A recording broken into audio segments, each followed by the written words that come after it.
মানি না, মানব না বিশ্বনবীর অপমান। রতনের চামড়া তুলে নেব আমরা। ভারতের দালালেরা হুঁশিয়ার সাবধান। নবীজির দুশমনেরা হুঁশিয়ার সাবধান। রতনের দুই গালে জুতা মারো তালে তালে। দুই রতনের দুই গালে জুতা মারো তালে তালে। রতনের চামড়া তুলে নেব আমরা। নারায়ে তাকবীর। আসসালামু আলাইকুম ওয়া রাহমাতুল্লাহি ওয়া বারাকাতুহু। সংগ্রামী সাথী বন্ধুগণ, আমরা এসএনলি জানতে পারছি বিশ্বনবীকে নিয়ে অপমান করা হয়েছে শুক্রিয়ারের এক যুবক। আমরা জানি বিশ্বনবীর খাতা শেষ, বিশ্বনবী আর দুনিয়াতে আসবে না। বিশ্বনবীকে নিয়ে যদি কেউ কটূক্তি করে এই বাংলার জমিনে তার শাস্তি হবে ইনশাআল্লাহ। আপনারা কি চান এই যুবকের শাস্তি হোক? এই বিশ্বনবীর অপমান আমরা কিছুতেই মেনে নিতে পারি না।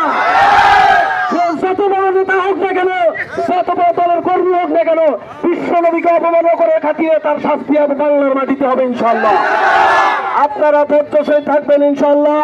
এর প্রশাসনিক ভাবে আইনগত ভাবে ব্যবস্থা নেওয়া হবে ইনশাআল্লাহ।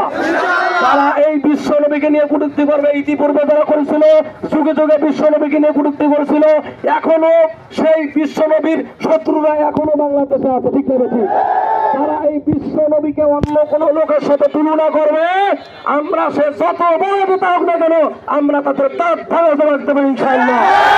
সংগ্রামী সাথী বন্ধুগণ, আপনারা কেউ বিশৃঙ্খলা করবেন না, কেউ আইন হাতে তুলে নেবেন না। আমরা আইনের মাধ্যমে এর বিচার হবে ইনশাআল্লাহ। এই পর্যায়ে আপনাদের সামনে সংক্ষিপ্ত বক্তব্য রাখছেন আমাদের ৯ নং মঈনপুরের সংগ্রামী আমির জনাব মোহাম্মদ আমিনুল ইসলাম। আমিনুল ইসলাম ভাইকে কথা বলার জন্য সবিনয় অনুরোধ জানাচ্ছি। আউযু বিল্লাহি মিনাশ শাইতানির রাজিম। বিসমিল্লাহির রহমানির রহিম।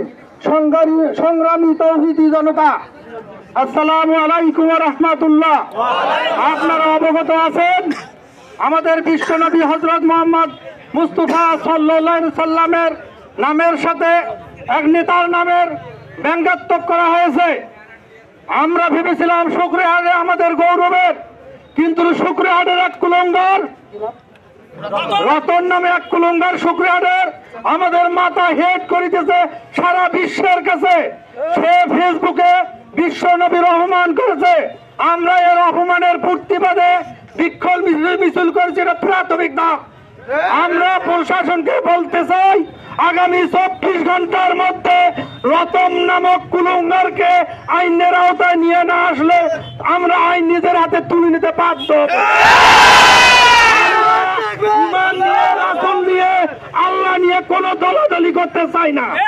আমাদের কাছে আল্লাহ রাসূল ইমান, কোন দল নাই, কোন মতের নাই। কোন বেঈমানকে আমরা আল্লাহ এবং আল্লাহ রাসূলের নামে কটূক্তি করতে দেব না।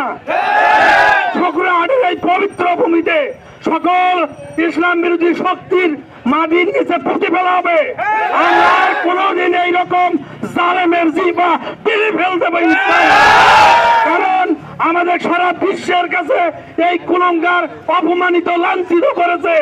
সারা বিশ্বে ফেসবুকের মাধ্যমে শুকরিয়াহাটকে অপমানিত করাইছে।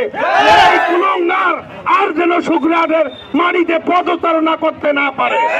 প্রশাসন ব্যর্থ হলে আইন তার নিচের গতিতেই চলবে। সম্মানিত উপস্থিতি, এই বিক্ষোভ মিছিলে উপস্থিত হওয়ার জন্য আপনাদের উদাত্ত আহ্বান জানাচ্ছি এবং ধন্যবাদ জানাচ্ছি। আল্লাহ পাক যেন আমাদের বিশ্ব নবীর মর্যাদা সমুন্নত রাখার কাজে সম্পৃক্ত করে, এই আশাবাদ ব্যক্ত করে আমার কথা এখানেই শেষ করছি। আসসালামু আলাইকুম ওয়া রাহমাতুল্লাহ।